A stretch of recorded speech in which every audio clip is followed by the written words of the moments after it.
तो आप सभी का स्वागत है बेसिक एजुकेटर पे। तो आज हम पढ़ने वाले इतिहास का तीसरा चैप्टर बंधुत्व, जाति और वर्ग, आरंभिक समाज लगभग 600 ईसा पूर्व से 600 ईस्वी तक।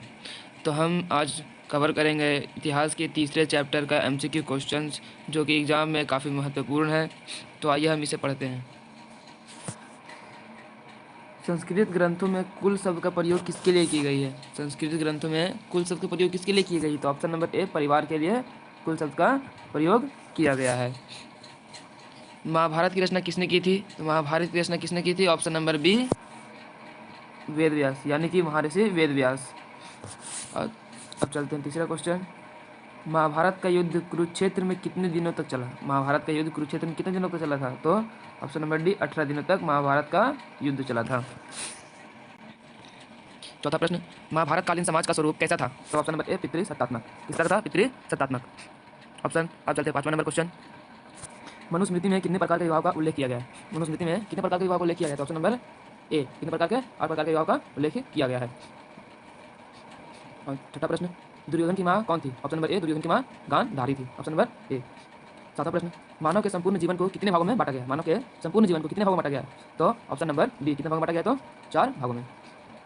मैं आपसे बार बार कह रहा हूँ कि यह क्वेश्चन एग्जाम के टॉपिक वाइज से काफ़ी महत्वपूर्ण है। कृपया आप इसे अपने कॉपी में लिख सकते हैं या फिर इसे ध्यान से पढ़ सकते हैं। आठवां प्रश्न, महाभारत की रचना किस भाषा में हुई थी? महाभारत की रचना किस भाषा में हुई थी? तो ऑप्शन नंबर ए, संस्कृत भाषा में। नौवां प्रश्न, पुराणों की संख्या कितनी है? पुराणों की संख्या कितनी है? Option number B, 18। पुराण कितने हैं? 18 है। 10वां प्रश्न, महाभारत का फारसी अनुवाद का नाम क्या है? महाभारत का फारसी अनुवाद का नाम क्या है? तो ऑप्शन नंबर ए, राजम नामा। ऑप्शन नंबर ए, राजम नामा। मृच्छकटिकम के लेखक का क्या नाम है? मृच्छकटिकम के लेखक का क्या नाम है? Option number A, Shudraka. Mrichchhakatikam के लेखक कौन है? तो मृच्छकटिकम के ऑप्शन नंबर ए, शूद्रक। पढ़ते हैं हम चैप्टर 4 हिस्ट्री का। तो चलिए हम पढ़ते हैं विचारक, विश्वास और इमारतें का एमसीक्यू क्वेश्चंस।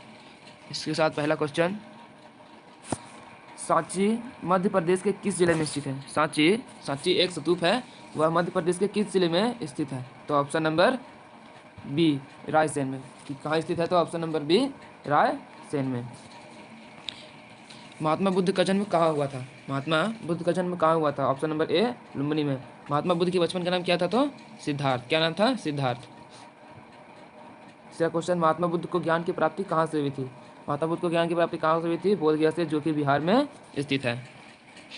स्तूप किस धर्म से संबंध है? स्तूप किस धर्म से संबंध है? तो ऑप्शन नंबर बी, बौद्ध धर्म से संबंध है। किससे संबंध है? तो बौद्ध धर्म से।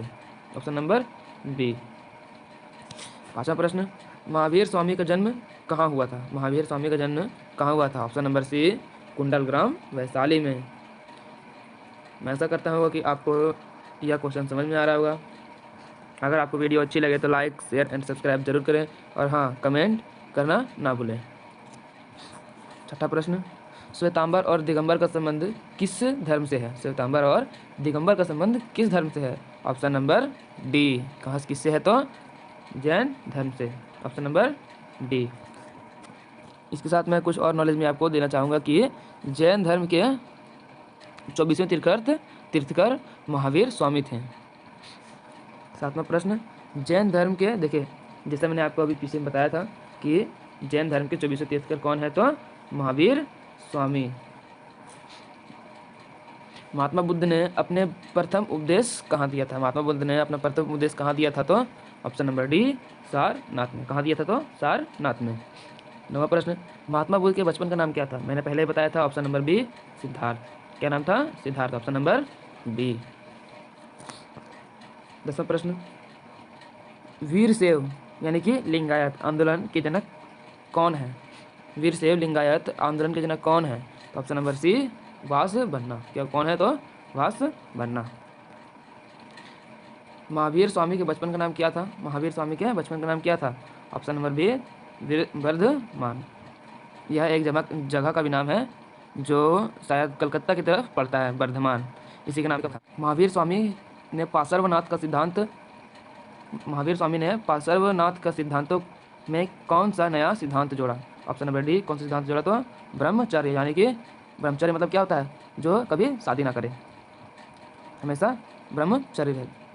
तेरा प्रश्न, प्रथम बौद्ध संगति किसके शासनकाल में हुई थी? तो ऑप्शन नंबर ए अजातशत्रु के काल में। यह प्रथम राजा था जिसने फूट डालकर विजय प्राप्त की थी।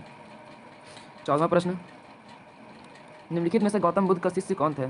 इनमें से सभी गौतम बुद्ध के शिष्य हैं। आनंद और उपाली भी, कश्यप भी, शिलापुत्र और गोधरालन, और इनमें सभी, यानी कि ये सब गौतम बुद्ध के शिष्य हैं। यानी कि याद कर लें ताकि एग्जाम में आपका मदद आ सके। 15वां क्वेश्चन, पुराणों की संख्या कितनी है? पुराणों की संख्या कितनी है? Option number B 18। पुराणों की संख्या कितनी है? तो ऑप्शन नंबर बी 18। हीनयान पुस्तकें किस भाषा में लिखी गई है? हीनयान पुस्तकें किस भाषा में लिखी गई है? तो ऑप्शन नंबर बी पाली भाषा में। किस भाषा में लिखी गई? तो ऑप्शन नंबर बी पाली भाषा में। 17वां प्रश्न, गौतम बुद्ध को ज्ञान की प्राप्ति किस नदी के किनारे हुई थी? तो option number B, option number C Niranjana नदी के किनारे। किस नदी के किनारे? निरंजना नदी के किनारे। 18वां प्रश्न, तृतीय बौद्ध संगति का आयोजन कहाँ हुआ था? तृतीय बौद्ध संगति का आयोजन कहाँ हुआ था? तो ऑप्शन नंबर बी, कहाँ हुआ था? तो पाटलिपुत्र में। पाटलिपुत्र में, जो कि मगध का राजधानी रह चुका है। मगध का प्रथम राजधानी कहाँ था? तो राजगृह। 19वां प्रश्न, त्रिपिटक साहित्य किस धर्म से संबंधित है? त्रिपिटक साहित्य किस धर्म से संबंधित है? ऑप्शन नंबर बी बौद्ध धर्म से। त्रिपिटक सिद्धांत किसने दिया था? तो बुद्ध भगवान ने। महावीर स्वामी की मृत्यु कहाँ हुई? तो पावापुरी में। कहाँ हुई थी? ऑप्शन नंबर सी पावापुरी में। किसके शासनकाल में बौद्ध धर्म का विभाजन हीनयान और महायान संप्रदायों में हुआ था? तो किसके शासनकाल में? ऑप्शन नंबर बी कनिष्क के शासनकाल में। अगर आपको वीडियो अच्छी लगी हो तो इसे लाइक, शेयर और सब्सक्राइब करें ताकि आगे कोई बच्चा इसे पढ़ सके और एग्जाम में काफ़ी अच्छे मार्क्स उठा सके।